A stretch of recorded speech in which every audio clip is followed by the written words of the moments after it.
Here is my version of a gear video for my 2024 Appalachian Thru-Hike.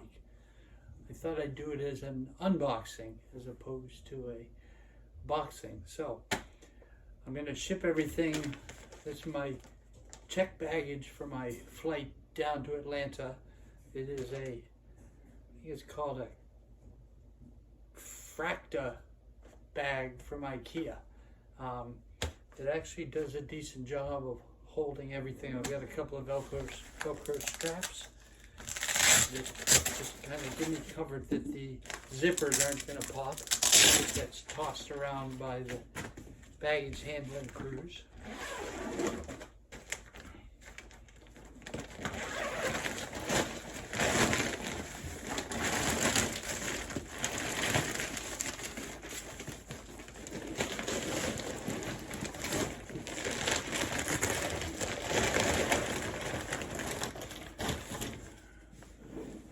My backpack is a Durston Kakwa 55-liter backpack.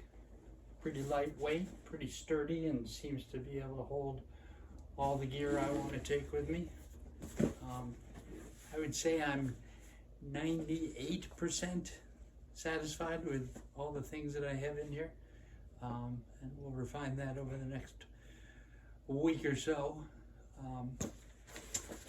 I have a little sit pad that for the moment is being strapped to the top. It's just a quick and easy place to sit when I feel like taking a break on the trail.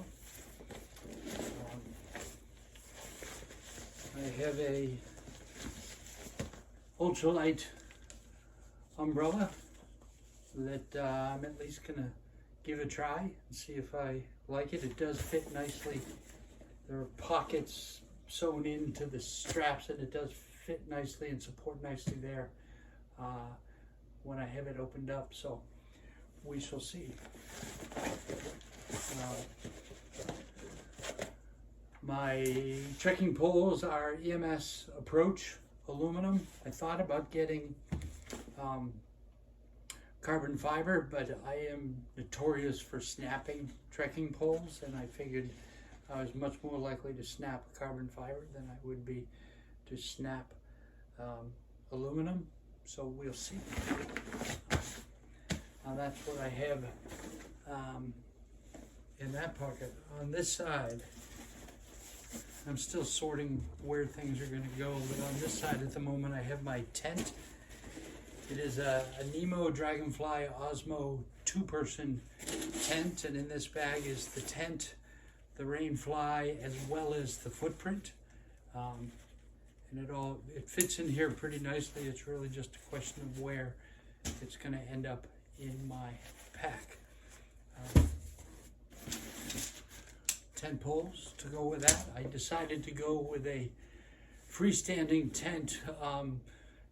Primarily it's what I'm used to. I also wasn't quite ready to shell out the dollars for the ultralight tents.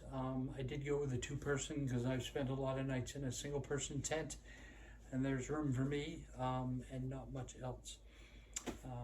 So I do have a rain cover for the backpack, hat and gloves, balaclava if I happen to need one. So there's some winter gear in here. That's just a camp towel. These are micro spikes, so I consider this winter gear, but it's possible that I will hit some snow in the Smoky Mountains, and so just in case, once I get into late April or early May, I'll probably send those home and save myself a couple of ounces. My water kit is a Sawyer Squeeze. I've tried all sorts of different filtering solutions over the years, and this just seems to work the best. I did get I don't know if I'm going to pronounce it correctly, but a CNOC flexible water bottle, flexible bladder to use to fill up with the dirty water and then run it through the filter. And I also have a 4-liter bag that I can store a lot of water if I need to carry it between long distances between water resupplies. That's low-key. I've got these are gaiters. Those are my shoes. I've got a Hilltops pack kit. The usual things you need, including their lightweight aluminum shovel for cat holes. And then at some point I will probably need a fly net, so I have a fly net in there as well. And then those are the tent stakes for the Nemo tent. And I think that's all the meaningful stuff on the outside. I do, as you can see, still have a bit of room inside, which is part of the reason why I went with a 55-liter pack. I thought, you know, you can cram a lot of stuff in, but if it's too snug at the top, I was worried that I could use just a little bit extra space. I'd rather have a little too much space than try to figure out where to put other things. I've got a couple other Hilltop pack duty bag. There's my electronics, first aid kit, and kind of a toothbrush and other essentials kit.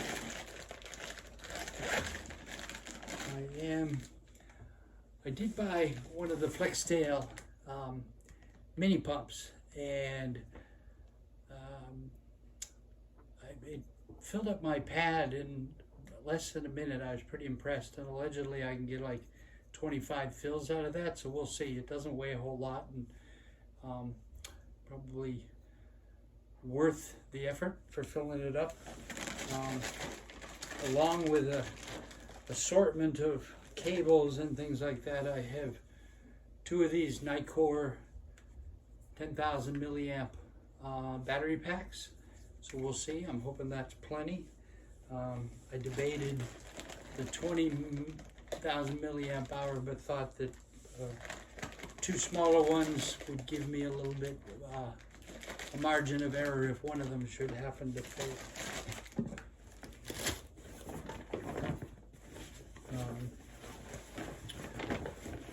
If you watch my other videos, you know that I am hiking in support of the Mount Washington Observatory, and they have been kind enough to provide me with a little bit of logoed gear. You probably can't see it because it's probably backwards. But this is a nice insulated rain jacket, which I thought would be good for the early part of the trail. If there's some light, snow or slow sleet mix, this would be a little bit warmer.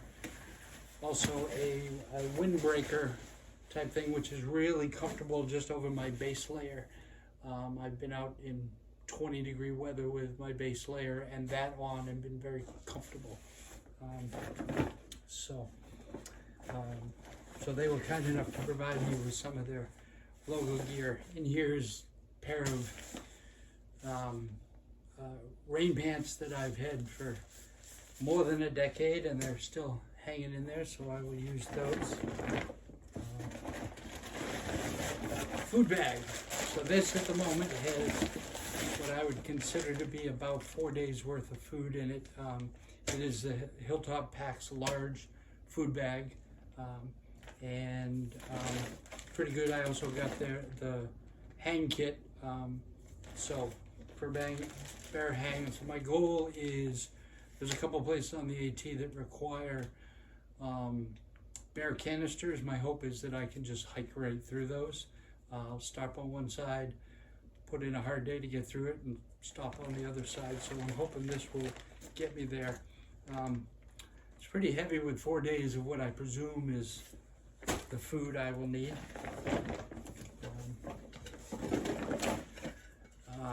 I have I can't recall the brand, Tokes titanium food kit, and I have the MSR Pocket Rocket Pro cook. I did cannibalize my Jetboil to grab the base for the fuel canisters, because it just creates a bit of a wider base and makes it just a little bit more stable.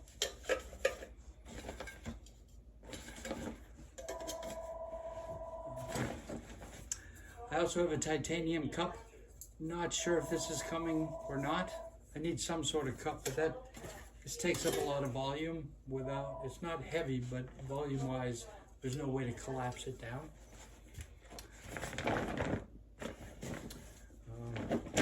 My sleep system. So I bought the ZenBivy light bed system that includes the pad, the quilt, the I call it kind of a fitted sheet with the pillow corral. I've slept in this out in the low 30s and been extremely comfortable. So it's a 25-degree, and I'm cautiously optimistic that that will be good enough to get me through the colder months, given the time that I'm hitting the trail. It's all packed in a nylon bag with the mat. There's some of my sleep clothes in there. Let's see. And that would be the bottom. Oh, this is the this comes with the sleep system. It's actually the bag for the pad, and it allows you to fill up. You fill it with air, and it's a way to fill up the mattress. I'm going to bring it kind of as a backup. My goal is not to blow up my mattress with my mouth, because that just introduces moisture into everything, and when moisture gets in enclosed places, it can lead to problems. So at the moment, that's kind of everything that's in my bag. I do want to do a shout out to the Mount Washington Observatory, as well as one of their key supporters is EMS, and EMS was kind enough to provide a little bit of this equipment. The trekking poles came from EMS, and they freshened my base layers and a couple other little things. Eastern Mountain Sports is a big equipment retailer up here in the Northeast, and they are the Mount Washington Observatory's extreme weather outfitter. So if you're stationed at the summit of Mount Washington for the observatory, the gear that they wear when they go outside to take temperature readings and other types of things is in extreme weather is all provided by EMS as a big supporter of the Mount Washington Observatory. Virtually everything else I bought myself, or it's arrived in my house one way or the other over the last 20-ish years of backpacking and things like that. And so thanks for watching. If you haven't subscribed, please like and subscribe, and if you like my content, please consider making a donation to the Mount Washington Observatory. There is a link in the description. All right, I'm getting close, less than 2 weeks away. I will be on the AT. Have a great day.